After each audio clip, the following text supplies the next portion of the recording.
بسم اللہ الرحمن الرحیم۔ مائی جندو انتقال کر گئی۔ جون 1992 ٹنڈو بہاول سندھ کے گاؤں میں حاضر سروس میجر ارشد جمیل نے پاک فوج کے دستے کے کسانوں کو گاڑیوں میں بٹھایا اور ساتھ چھاپہ مار کر جام شوروں کے نزدیک دریائے سندھ کے کنارے لے جا کر قتل کر دیے۔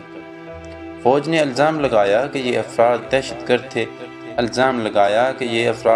گرد تھے۔ ان کا تعلق بھارت کے ادارے ریسرچ اینڈ اینالائس ونگ سے تھا۔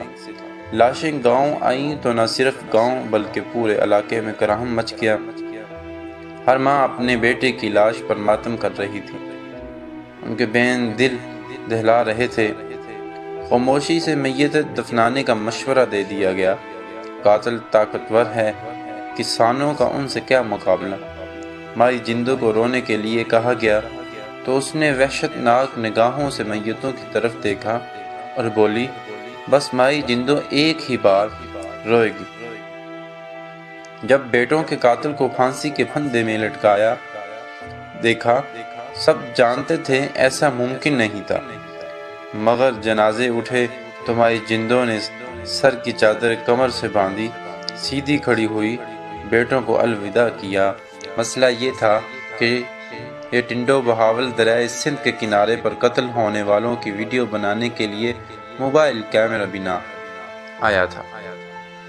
خبر چلی کہ دشمن کے ایجنٹ مار کر ملک کو بڑے نقصان سے بچا لیا گیا، جس سے بڑا سنا اس نے شکر ادا کیا۔ جب سارا ملک شکرانہ ادا کر رہا تھا، تب مائی جندو نے احتجاجی چیخ ماری۔ اس چیخ نے پرنٹ میڈیا کے سماعت چیر کر رکھ دی۔ مائی جندو بوڑھی تھی، جسمانی لحاظ سے کمزور، مگر وہ مقتولوں کی ماں تھی۔ اس نے اپنے 2 بیٹوں کے ساتھ لے کر قاتلوں کے خلاف اعلان جنگ کر دیا۔ سوشل میڈیا کے غیر موجودگی میں یہ جنگ آسان نہ تھی، مگر نکارے بچ چکے تھے، کشتیاں چل چکی تھیں اور واپسی محال تھی۔ اخباروں اور صحافیوں کے ہمراہ مائی جندو نے اس چیخ کو طاقتی مراکز کے سینوں میں کھونپ دیا۔ پہلی جھڑپ ختم ہوئی اور گرد چھٹی تو معلوم ہوا کہ قتل ہونے والے دہشت گرد نہ تھے، بلکہ میجر ارشد جمیل کا ان کے ساتھ زیر زمین کا جھگڑا تھا، جس کی سزا میں انہیں قتل ہونا پڑا۔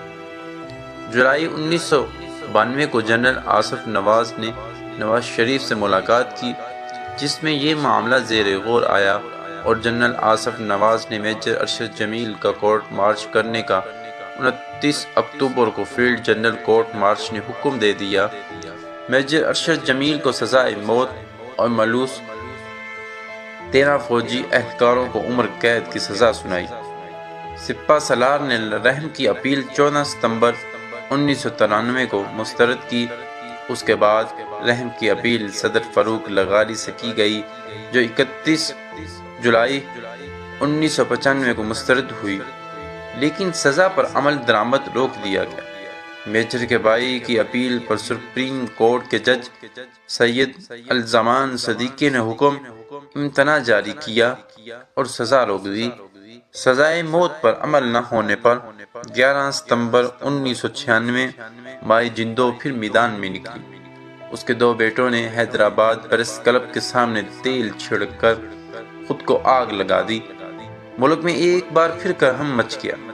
بالآخر 28 اکتوبر 1996 کو طاقت کی دیواریں مائی جندو کے سامنے کے مسلسل دھکوں کے سامنے ڈھیر ہو گئی۔ حیدرآباد سینٹرل جیل میں مائی جندو کو لایا گیا۔ سامنے تختہ دار پر اس کے گاؤں کے 9 بیٹوں کا قاتل میجر ارشد جمیل کھڑا تھا۔ تختہ دار کھینچا گیا، قاتل میجر ارشد جمیل کا جسم جھول گیا۔ سامنے کھڑی مائی جندو، بوڑھی مگر زور اور آنکھ سے ایک اشک نکلا، اس کے رخسار کے جریوں میں تحلیل ہو گیا۔ مائی جندو، تمہیں دنیا کے تمام کمزور اور مظلوم سلام کرتے ہیں۔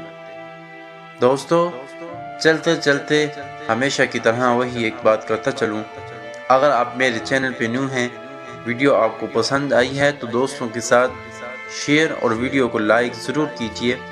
چینل پہ نیو ہیں تو سبسکرائب کرتے جائیں۔ ایسی تحریریں، واقعات، اسلامک واقعات، ناول، کہانیاں میرے چینل پہ آپ کو سننے کو ملتی ہیں۔